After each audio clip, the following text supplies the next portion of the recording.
Dans les années 1990, alors que Boeing célébrait sa domination absolue sur l'aviation commerciale, une équipe d'ingénieurs à Everett, dans l'état de Washington, proposa quelque chose de radical. Ils l'appelèrent le Sonic Cruiser.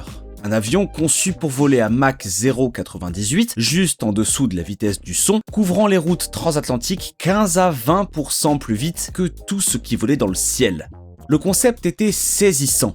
Une configuration en aile delta, un fuselage en matériaux composites et des plans canards à l'avant qui ressemblaient davantage à quelque chose sorti d'un hangar militaire que d'un terminal passager. Les compagnies aériennes exprimèrent un intérêt intense. Boeing engagea des ressources considérables en recherche et développement.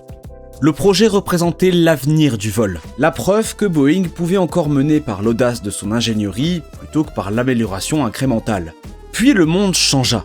Les prix du carburant s'envolèrent. Les compagnies aériennes exigèrent l'efficacité plutôt que la vitesse. Boeing abandonna le Sonic Cruiser en 2002 et réorienta sa technologie vers ce qui allait devenir le 787 Dreamliner, un avion qui est optimisé pour la consommation de carburant plutôt que pour la vélocité. Pendant plus de 2 décennies depuis lors, l'industrie aéronautique a accepté une vérité douloureuse. Boeing innove de manière réactive, pas proactive. L'entreprise qui a autrefois défini l'aviation commerciale par une ambition d'ingénierie partant de la feuille blanche, du 707 au 747 en passant par le 777, n'a pas lancé de programme d'avion commercial véritablement nouveau depuis le 787 en 2004. Aujourd'hui, en 2026, le conseil d'administration de Boeing serait confronté à la décision produit la plus déterminante des 109 ans d'histoire de l'entreprise. Lancer un avion de marché intermédiaire largement désigné sous le nom de 797 ou un remplaçant entièrement nouveau du 737 ou un hybride des deux. Mais voici ce qui n'a aucun sens. Boeing porte environ 54 milliards de dollars de dette totale. L'entreprise a affiché une perte nette de 11,8 milliards de dollars en 2024. Un bénéfice de 2,2 milliards de dollars en 2025. Le 737 MAX fait toujours l'objet de plafonds de production imposés par la FAA. Le 777X accuse des années de retard. Le PDG Kelly Ortberg a publiquement déclaré que Boeing n'était pas prêt à lancer quoi que ce soit de nouveau. Pourtant, chaque dirigeant de compagnie aérienne, chaque motoriste et chaque stratège d'Airbus observe cette décision avec une attention intense. Mais alors, comment une entreprise qui a autant de problèmes sur les bras peut-elle définir les 30 prochaines années de l'aviation ? Pour comprendre pourquoi la décision concernant le 797 revêt un poids aussi extraordinaire, il faut comprendre pourquoi ce vide sur le marché a pu se former en premier lieu. Boeing a arrêté la production du 757 en 2004. L'appareil avait été une véritable bête de somme, accueillant environ 200 passagers, avec une autonomie d'approximativement 3400 à 3900 milles nautiques, parfaitement adaptée aux routes transatlantiques et aux longs segments domestiques. Le 767, son cousin à fuselage plus large, desservait des marchés similaires avec une capacité supérieure. Ensemble, ils dominaient ce que l'industrie appelle le milieu du marché, des routes trop longues ou trop fréquentées pour un monocouloir standard comme le 737, mais pas suffisamment importantes pour justifier un gros porteur comme le 787 ou la 330. Lorsque Boeing a retiré le 757, l'hypothèse était simple. La famille 737 s'étirerait vers le haut, le 787 descendrait vers le bas. Le vide se comblerait naturellement. Mais cela ne s'est pas produit. La physique était implacable. Un dérivé du 737 pouvait ajouter des sièges, mais ne pouvait pas augmenter significativement l'autonomie sans une refonte fondamentale de la cellule. Le 787, bien qu'efficient, embarquait trop de sièges à un coût d'exploitation trop élevé pour les routes à plus faible densité. Les appareils capables d'atteindre des distances transatlantiques ne pouvaient pas le faire de manière rentable avec 220 passagers. Les appareils capables de transporter 220 passagers de manière rentable ne pouvaient pas atteindre des distances transatlantiques. Le compromis semblait permanent. Les compagnies aériennes se sont adaptées. Elles ont prolongé l'exploitation de la flotte vieillissante de 757 bien au-delà des attentes initiales. Elles ont déployé des A321neo sur des routes qui nécessitaient réellement plus d'autonomie. Elles ont accepté une rentabilité sous-optimale parce qu'aucun constructeur ne proposait l'outil adéquat. Delta Airlines, à elle seule, exploite plus de 140 Boeing 757 et 767 qui devront être remplacés lors de la prochaine décennie. United Airlines fait face à une transition de flotte similaire. Ce ne sont pas des projections de marché abstraites. Ce sont des décisions concrètes de renouvellement de flotte que les compagnies aériennes doivent prendre dans les 5 prochaines années. Et Boeing n'a rien à leur proposer. Puis, le 30 octobre 2024, quelque chose s'est produit qui a fondamentalement modifié la position concurrentielle de Boeing. Iberia a pris livraison du premier Airbus A321 XLR, une variante de la famille A320neo dotée d'une autonomie de 4700 milles nautiques, suffisante pour traverser l'Atlantique avec les coûts d'exploitation d'un monocouloir.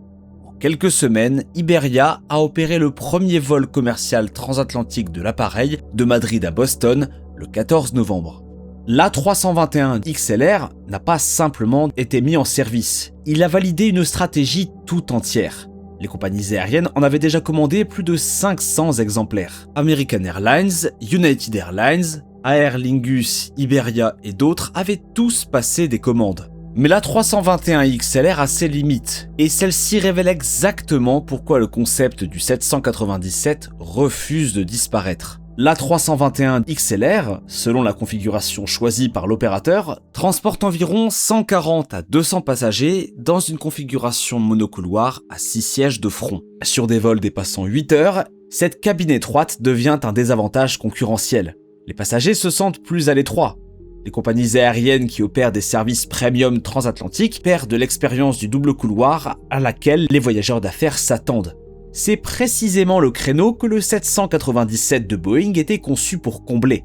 Un appareil à fuselage composite, à double couloir, doté d'une section transversale ovoïde, utilisant la technologie de fabrication du 787 Dreamliner adaptée aux réalités économiques du marché intermédiaire.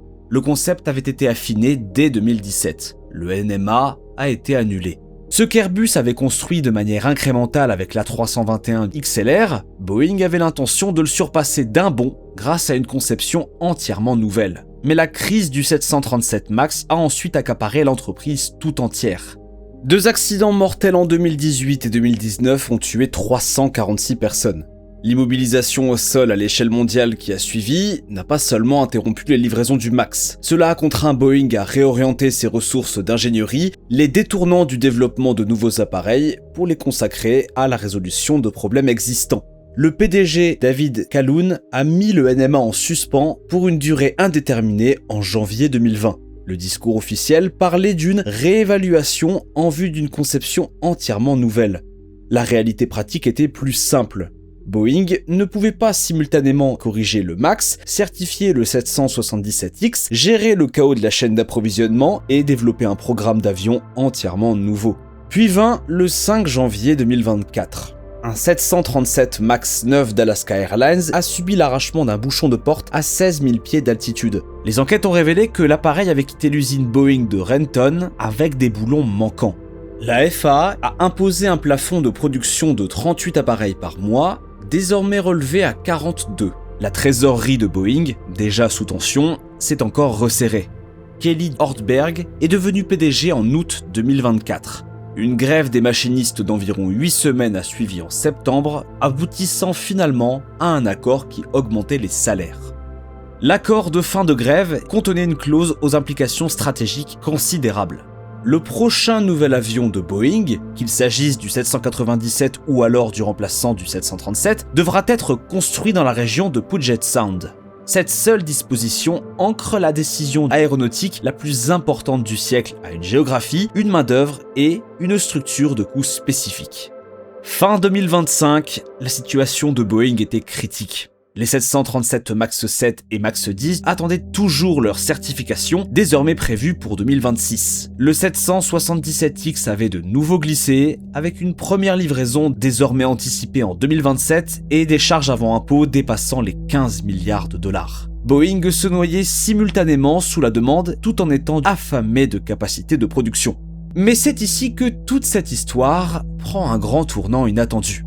L'importance de la décision concernant le 797 ne porte pas sur le comblement d'un vide dans la gamme de produits et il ne s'agit pas vraiment de concurrencer la 321 XLR. Il s'agit de ce que le choix de Boeing entre deux programmes d'avions fondamentalement différents révèle sur l'architecture future de l'aviation commerciale elle-même. Boeing fait face à un embranchement stratégique que l'industrie n'a pas pleinement saisi. La première voie est le NMA, le 797, un biréacteur à fuselage large en composite de 225 à 275 sièges avec une autonomie d'environ 8300 à 9300 km. Cet avion cible directement le créneau du milieu de marché. Il remplace les 757 et 767 vieillissants. Il ouvre ce que l'industrie appelle les routes longues à faible densité, des paires de villes avec une demande suffisante pour un service quotidien, mais insuffisante pour remplir un 787 ou un A330. Pensez aux villes européennes secondaires reliées aux villes américaines de taille intermédiaire. Des routes qui aujourd'hui nécessitent des correspondances via des hubs.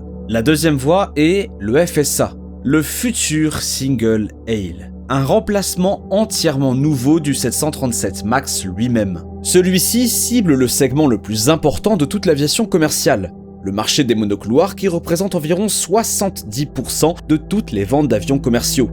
Un FSA transporterait 180 à 210 passagers en utilisant la technologie composite du 787 et des moteurs de nouvelle génération, ce qui offre un bond générationnel en efficacité par rapport au 737 MAX. Voyez-vous, Boeing ne peut pas se permettre de mener les deux simultanément.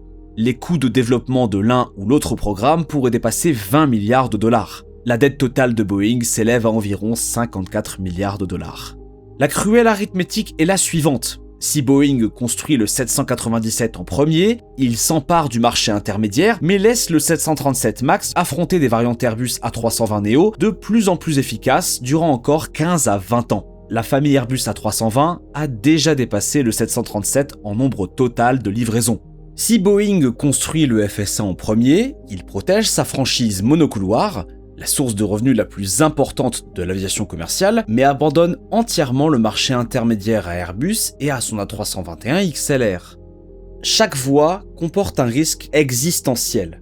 Aucune ne peut être inversée une fois l'engagement pris. Et il y a une contrainte qui rend les deux voies encore plus périlleuses. Aucun des deux avions n'a de moteur. La direction de Boeing, en particulier l'ancien PDG Calhoun, a déclaré à plusieurs reprises qu'elle ne lancera pas de nouvel avion sans une technologie de propulsion qui offrirait une amélioration d'au moins 20 à 30% en efficacité énergétique par rapport au moteur actuel.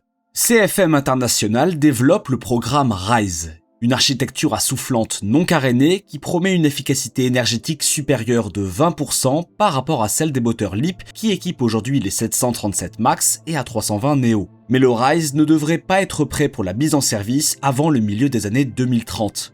Le démonstrateur ultra fan de Rolls-Royce a montré des gains d'efficacité de 25%, et Rolls-Royce veut revenir sur le marché des monocouloirs. Aucun motoriste ne propose actuellement de moteur de production doté d'une efficacité de nouvelle génération. Cela crée un paradoxe que Kortberg lui-même a formulé avec une franchise inhabituelle dans une interview accordée à Aviation Week. Quand le marché est-il prêt ? Quand la technologie est-elle prête ? Quand sommes-nous prêts ? En ce moment, tout s'affiche un pouce vers le bas. 3 portes distinctes, toutes fermées simultanément.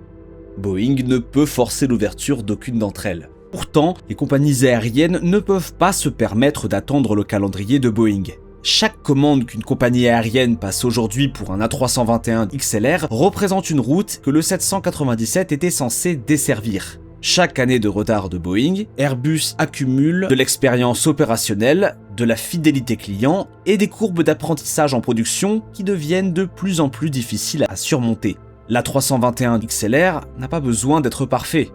Il a juste besoin d'être disponible. Et il l'est.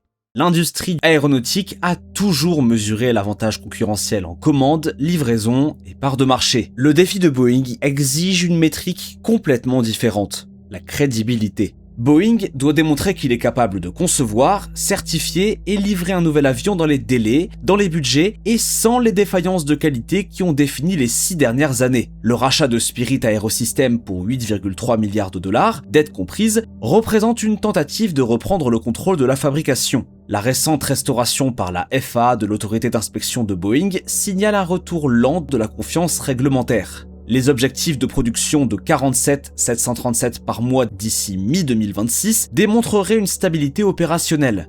Mais aucune de ces étapes ne constitue un nouvel avion. La décision du 797 ne remplace pas le modèle en étoile. Airbus ne va pas disparaître. L'A321 XLR ne sera pas cloué au sol. Les compagnies aériennes qui exploitent des 757 et des 767 continueront de chercher des solutions intermédiaires. Mais ce que Boeing décide, et plus fondamentalement lorsque Boeing décide, déterminera si le milieu du marché appartiendra à un biréacteur à fuselage large conçu sur mesure ou à un monocouloir à rayon d'action étendu pour les prochaines décennies. Cela déterminera si Boeing reste une entreprise qui définit les catégories de l'aviation ou une entreprise qui répond à des catégories qu'Airbus a déjà revendiquées. Les moteurs n'existent pas encore, l'avion n'existe pas encore. Lorsque le conseil d'administration de Boeing s'engagera finalement, que ce soit en 2026 ou au-delà, l'annonce représentera bien plus qu'un lancement de produit. Cela représentera la preuve qu'une entreprise qui est ensevelie sous 54 milliards de dollars de dettes, ébranlée par des accidents mortels, des crises de production et des bouleversements de ses effectifs, est encore capable de faire la seule chose qui a justifié son existence pendant plus d'un siècle, construire quelque chose de véritablement nouveau. Une seule décision de Boeing peut changer la façon dont le monde perçoit Boeing. La question n'est pas de savoir si le 797 peut redéfinir l'aviation de milieu de marché, c'est de savoir si Boeing est vraiment prêt à le découvrir. Maintenant, avant de partir, l'algorithme YouTube pense que vous allez aimer cette vidéo ensuite, alors pourquoi ne pas aller la voir ?